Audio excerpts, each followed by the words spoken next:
Welcome to the Business of Family Conversations and Circles series podcast, where we hold important conversations with experts on family enterprises.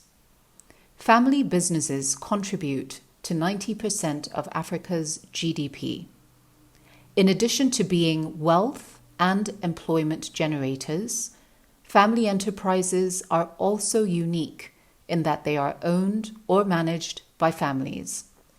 The interplay between the family, ownership, and enterprise systems is what we talk about in the Business of Family Conversations and Circles series podcast. I am your host, Wanjami Chuki, a family enterprise coach, consultant, and advisor, and I am delighted to welcome you to today's episode.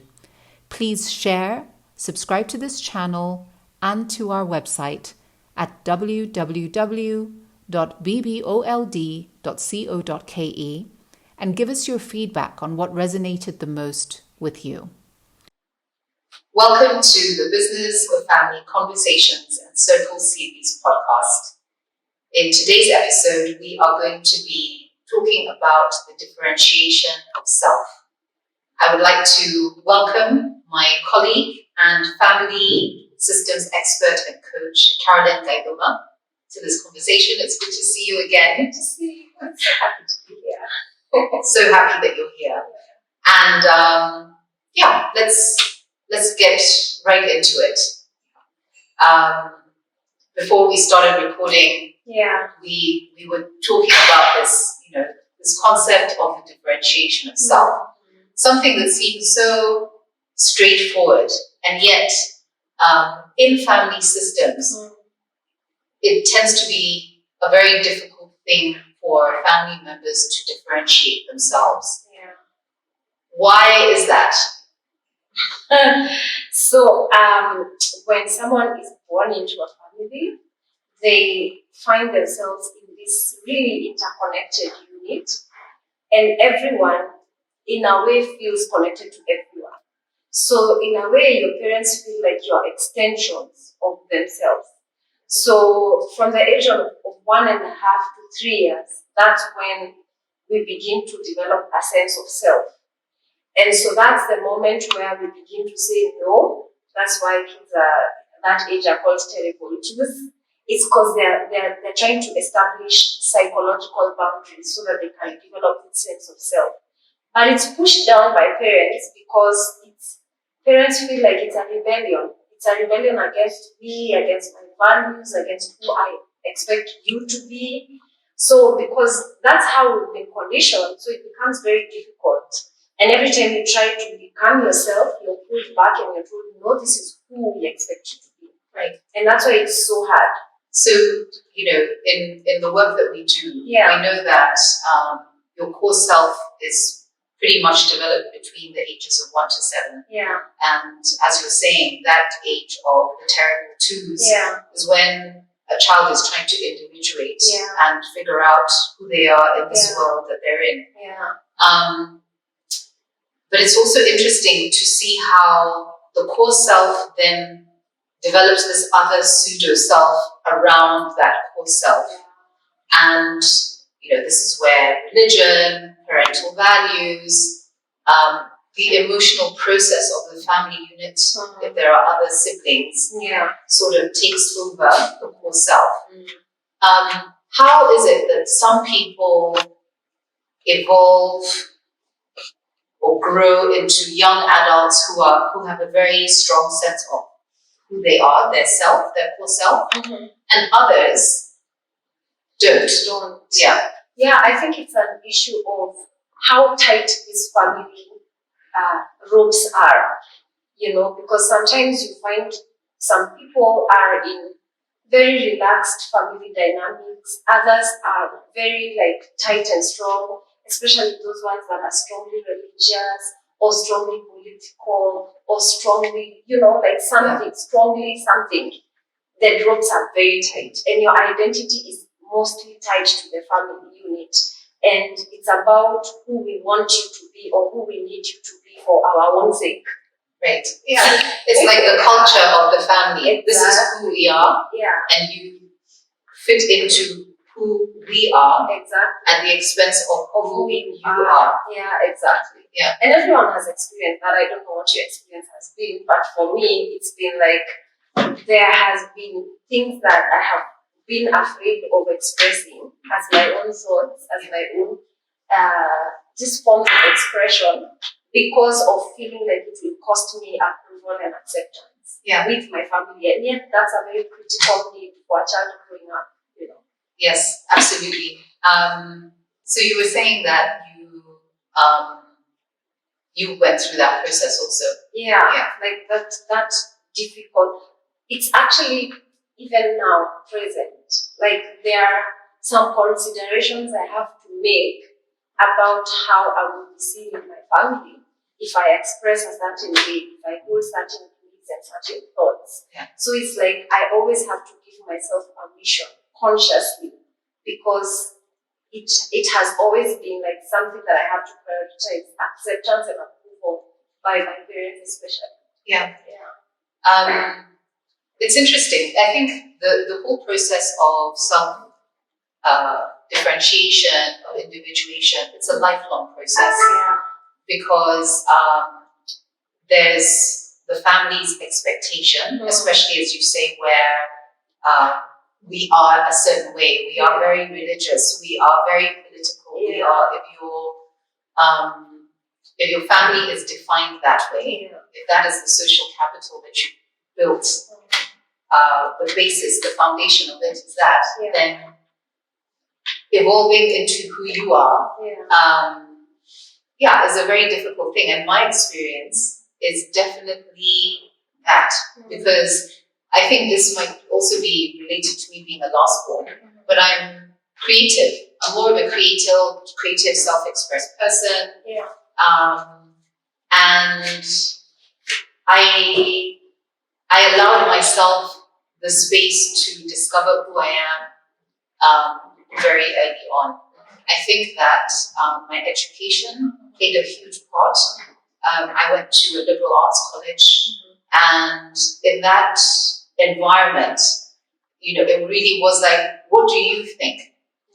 What do you think about this? It was a very academically rigorous environment. And I got to discover myself. I got to discover my own mind because it was demanded of me. There was no regurgitate what you've read. What do you think about what you've read? It was sort of like the way I then got educated in college. So I think that liberated me. It gave me, and I was studying in the States as well. It just gave me the space to find myself. And I have been doing that ever since. I think it's as you're saying, it's lifelong. It's a lifelong thing. But then I also think the extent to which your own parents are differentiated, because I also think differentiation is a spectrum. Yes. It's like from 0 to 100. To which extent are your thoughts your own? To which extent are you expressing yourself based on your own idea of who you are? To which extent are you teaching your own thoughts? It's a spectrum. So the extent to which your parents are on this end of the spectrum also determines to what extent you will.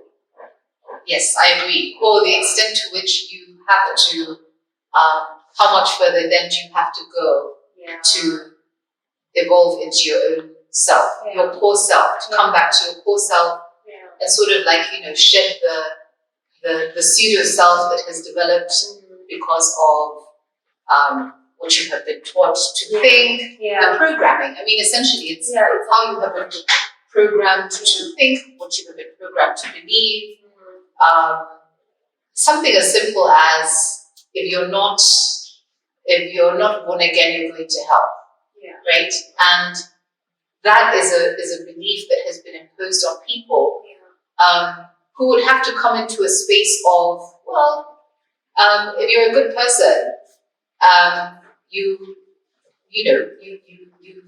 enjoy the fact that you are a good person. Your conscience is fine with you. You're at peace within yourself, which is really the locus of heaven. It's inside of you.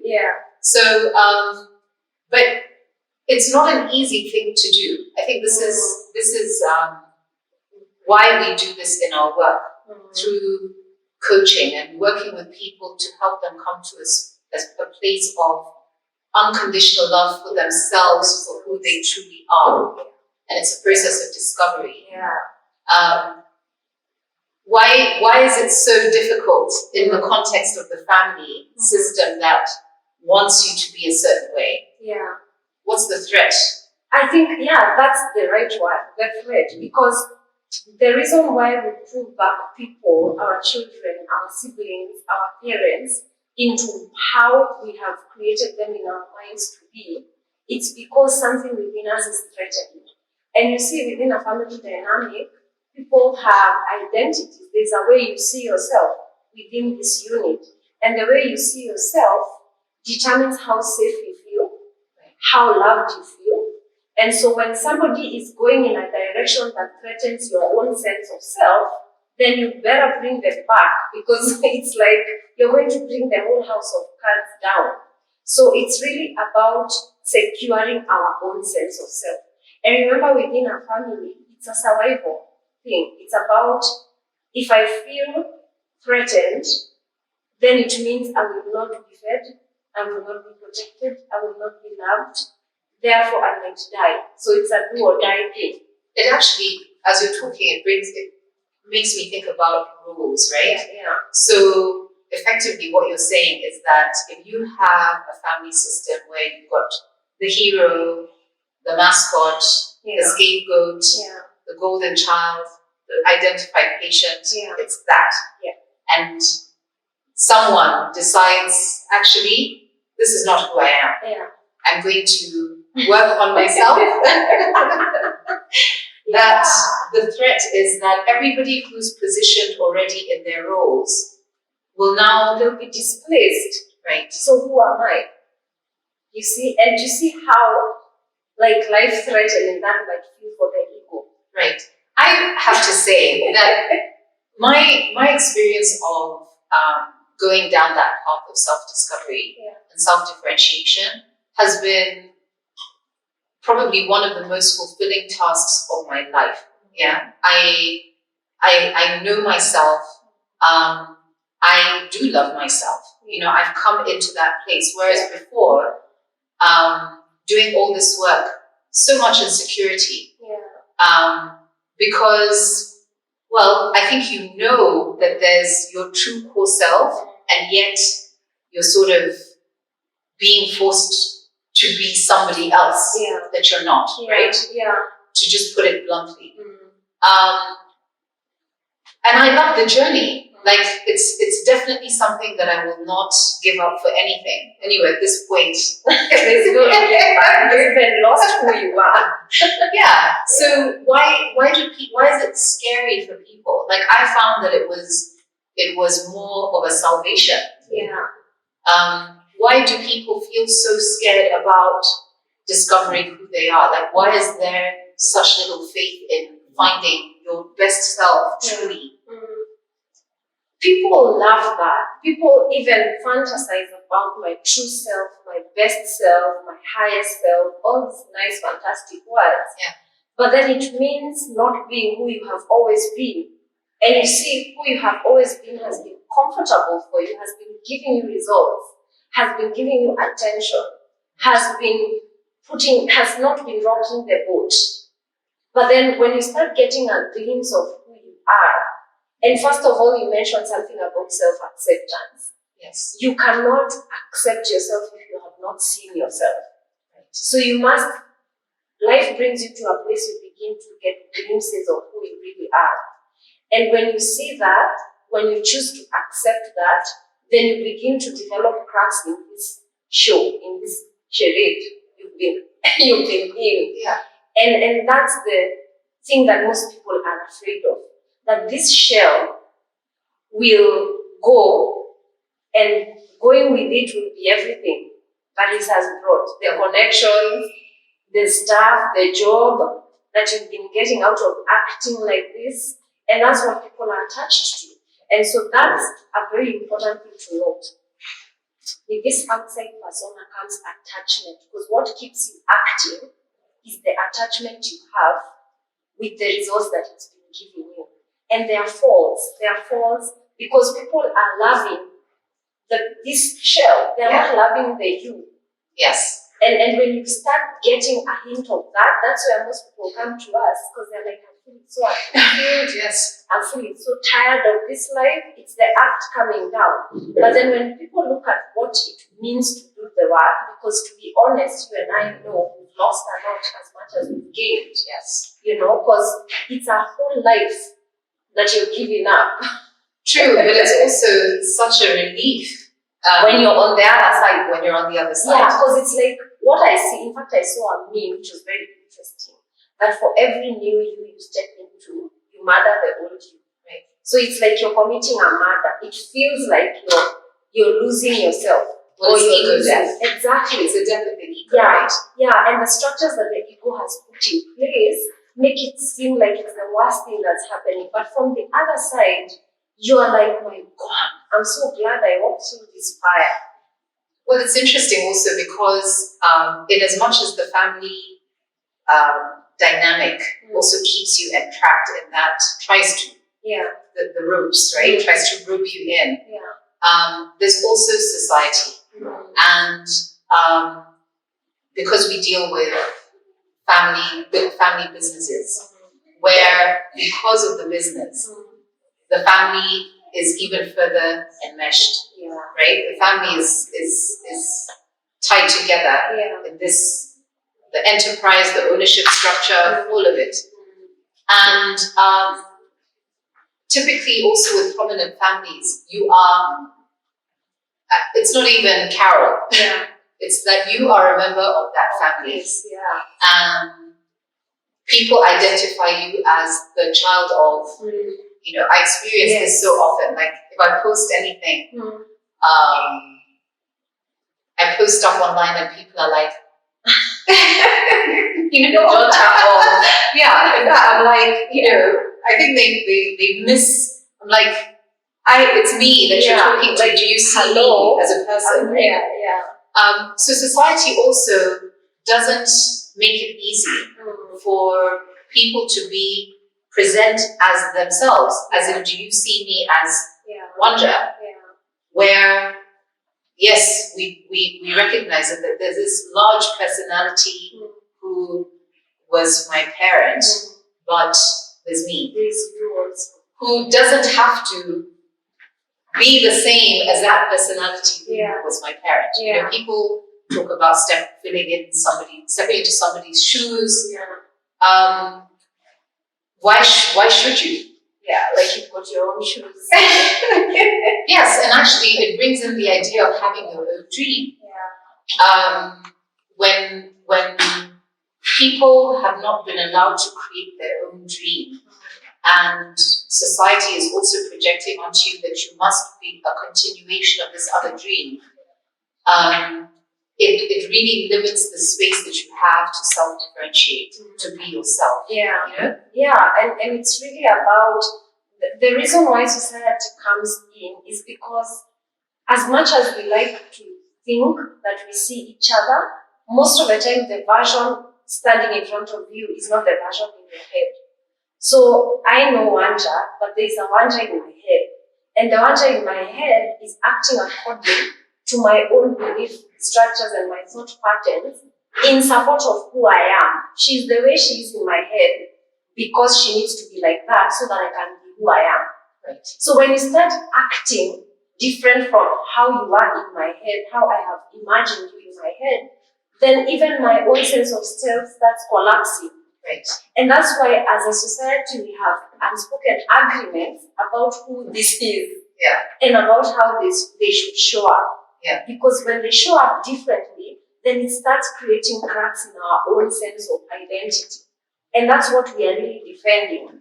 So once you have allowed yourself to be open, and that's why it's so important for people to do the work that they're doing.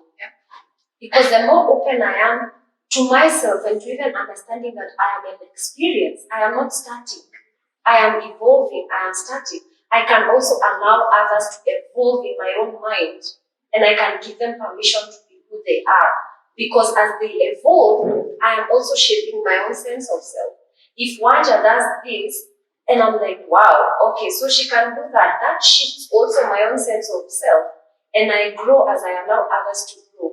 And I allow others to grow as I allow myself to grow. Right. Yeah. And that, being in that space, requires being secure in who you are, which means that you have done the work. Yes, and most importantly is all this differentiation can only happen if you have such a sense of centeredness and groundedness in you accepting yourself. Because why do we stay merged? It's because we have this need that we need this unit to fulfill in us. Right. The acceptance, the approval. So if you can meet that need for yourself, if you can approve of yourself, if you can accept yourself, then you don't have to be so dependent on this group acceptance.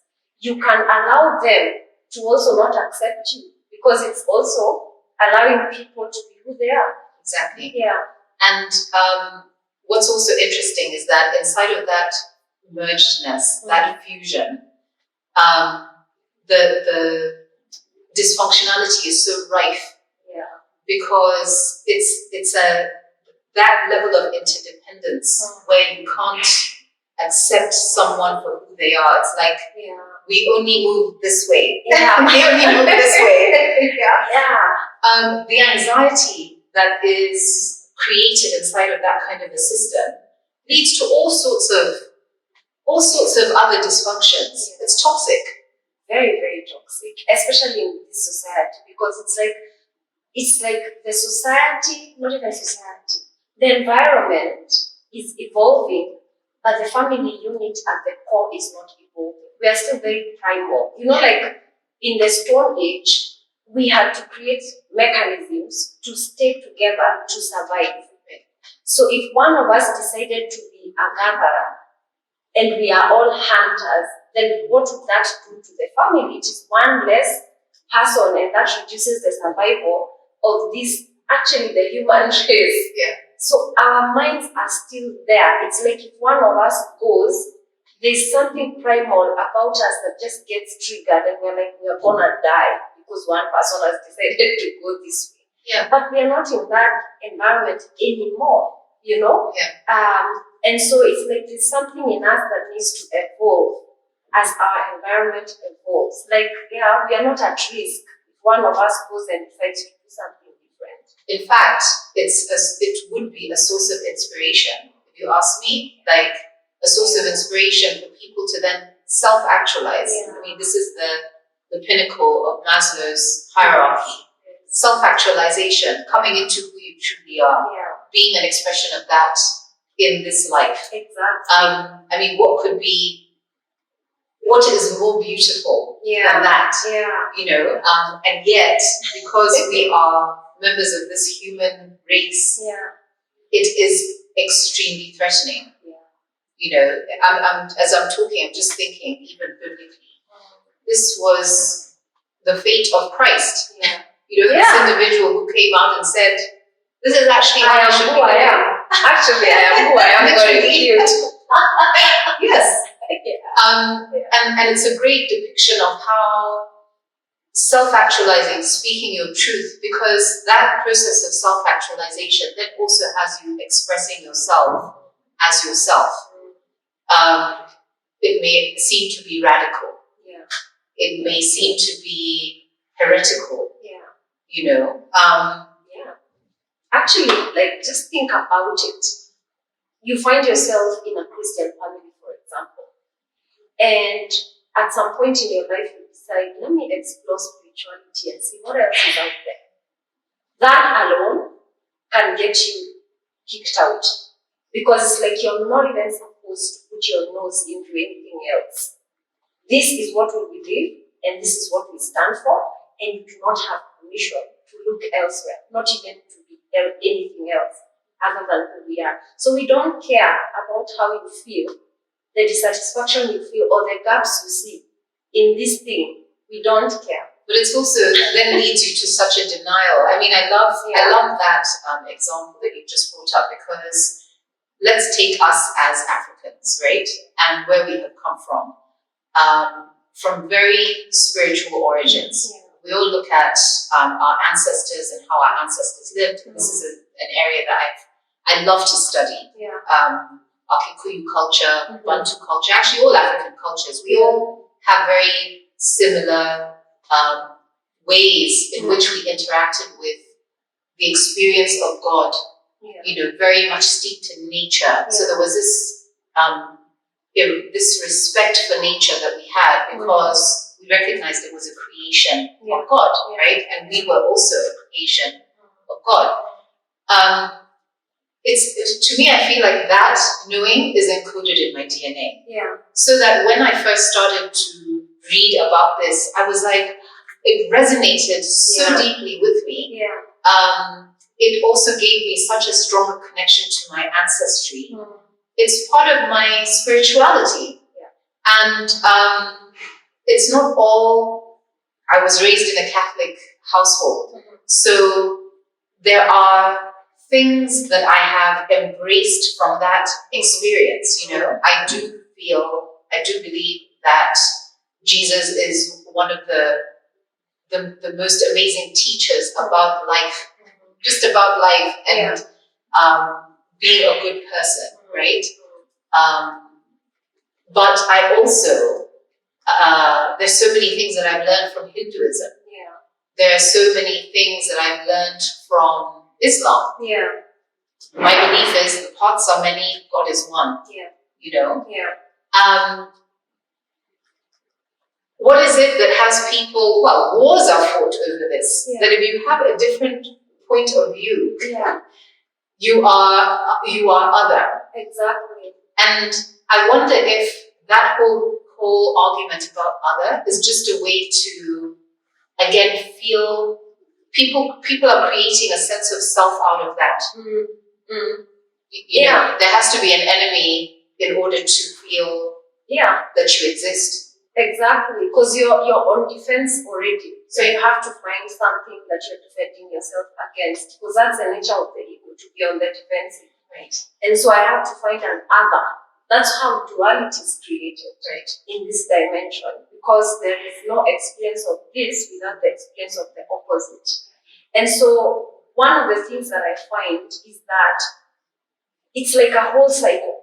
So you create a sense of self, and then you're like, this sense of self is formed because of survival. I have to be accepted, and I have an idea that if I show up like this person will accept me. And so I form a persona that is deemed acceptable to the other person. Yeah. And because this persona stands for my survival, then I have to defend it at whatever cost. So whatever else out there that you're trying to create that is a threat to this will be my other.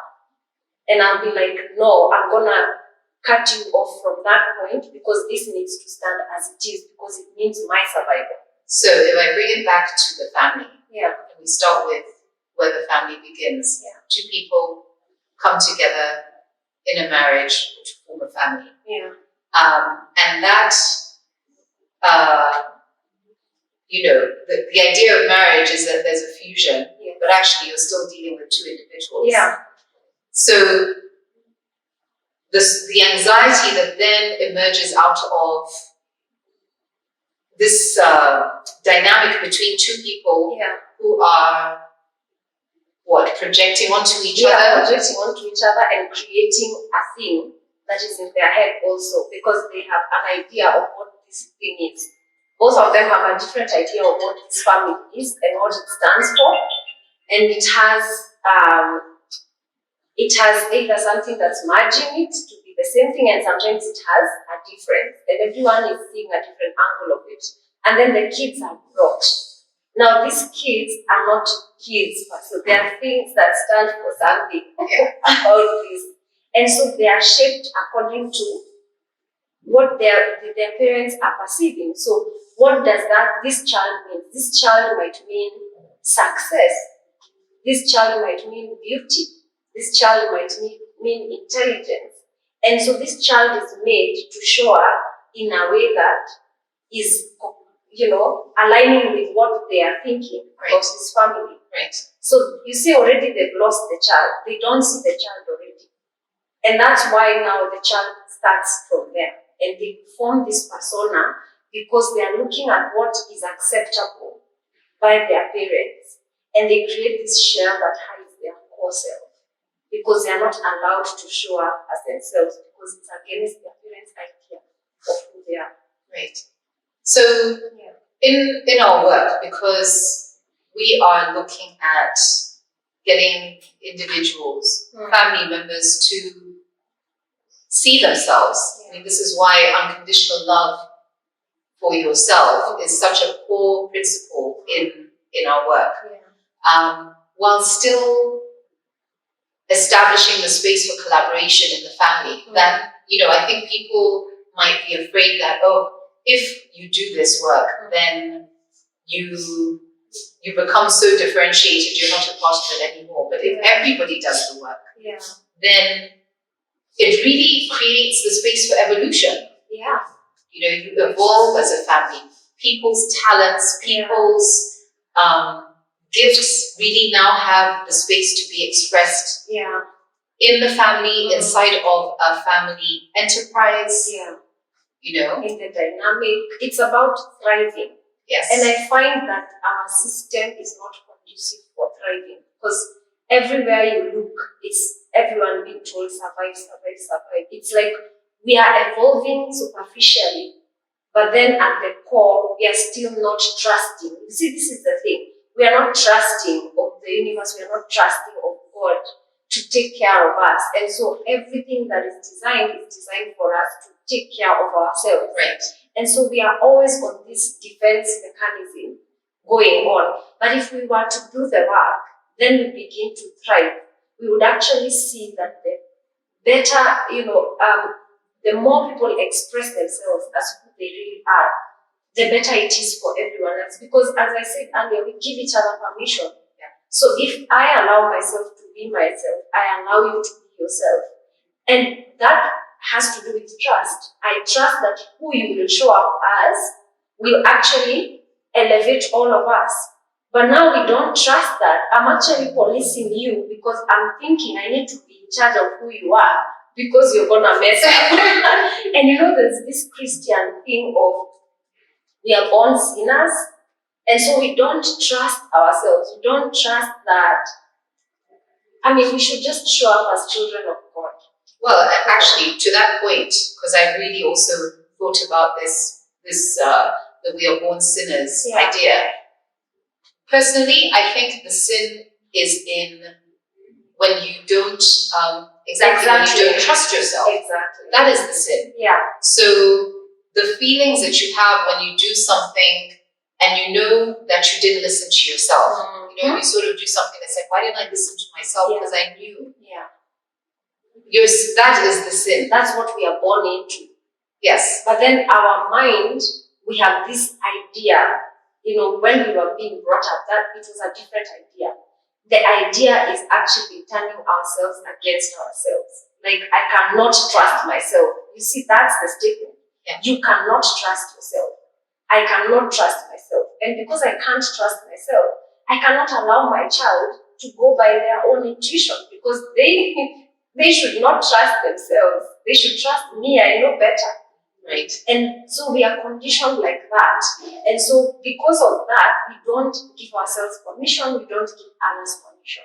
But I think the call now is to drop that, to begin to shed that. And the first thing is to become aware to what extent are your thoughts your own. Like, let's just start from there. Yeah. Are you aware that some of the thoughts you're operating on are not yours?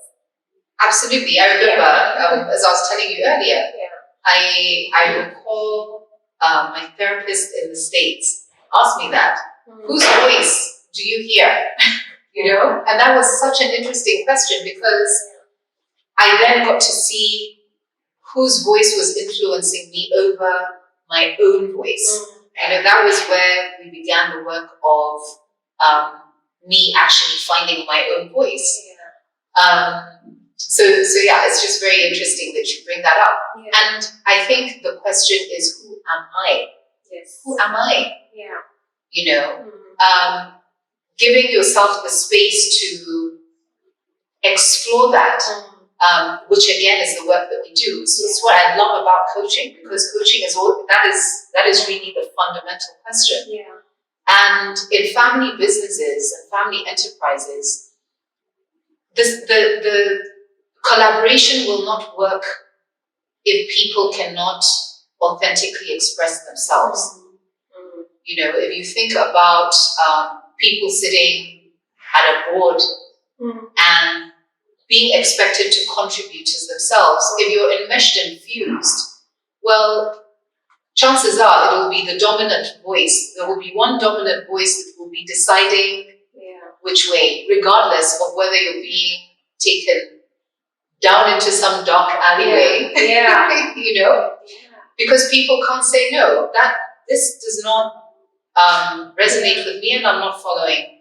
Exactly. And then everyone lives through the frustration and the low-grade anxiety of having to feel like you're being pushed in a certain direction. And unfortunately, that becomes your normal. And what happens is it seeps through all the other areas of your life, because when you are so used to a certain emotional pattern, then your subconscious mind picks it up as what you want and goes and starts creating it in all the other areas of your life. Yeah. And you find a multi-generational transmission process carrying on this anxiety. Well, I think before we close this, just a reflection again for us culturally. Our colonial experience, where families had to operate in a certain way. You were either, fighting against the colonialists, or you were with them. And I think a lot of identities got formed inside of that. How can we bring people back to that? Because I feel like it's the root. It's a huge source of how we think about this need to be fused, to keep safe, to realize that actually we now have the space to be free. It's very interesting you brought that up, because I've always thought about how, like for example, when I look at my own family, how we became Christian, for example, and what was the cost of that? Like, was it something we really wanted? Like my grandfather, because that's the first person in the family to be Christian. I look back and I'm like, so when colonialism came, there was a cycle that was created. So first of all, they came in and started asking for heart tax. And the heart tax, they didn't want to be paid in the currency that we used, which was animals. So they were like, money, pay us in money. So we were like, where is the money? What is money? How do we get money? And they were told, you need to go and get a job at that white settler's farm so that they can pay you in money so that you can come and pay your tax. And then we went to the settler and we were like, okay, we want a job, we want money. And we were told, no, actually, I'll only employ you if you can talk and read English. So go to the school and learn, then come, I'll give you a job so you can go and pay your heart tax. And when we went to the school, we were told, for you to be enrolled in this school, you have to be Christian. And so we were like, what does that mean? Go get baptized and go. You see now the genesis. So we actually went to get baptized so that we could pay our heart tax. Right. That's like the long short of it. Right. And it was a survival. It was survival. And so because we knew the importance of that, because not paying heart tax meant that we'd be kicked out or our houses would be torched or whatever it is. So our grandfathers had to do what they had to do to keep their families safe. And so because it was tied to that, they were like, guys, we are all going to be Christians because this is the only way we are going to survive.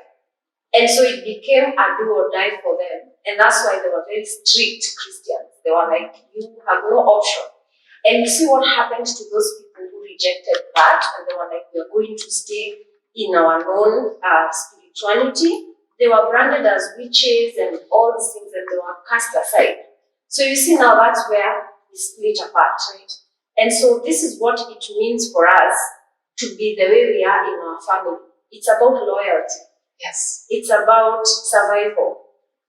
And when you're going against that, the first thing that people actually say in a family, if you branch off either marry from a different community or get into a different religion, or whatever it is, do a different hairstyle, whatever it is that your family doesn't allow you to do, it's about you're not loyal to us. Yes, and that comes up, especially when we do family constellations. Yeah. Who are you being loyal to in the system? What are you being loyal to in the system? And to the expense of what, Exactly. So the whole journey that our ancestors took, every step along the way, you're shedding parts of yourself. You have got to basically betray what you know yourself to be in order to survive, in order to get that education so that you can get the job. Yeah. And now you're participating in this other system. Yeah.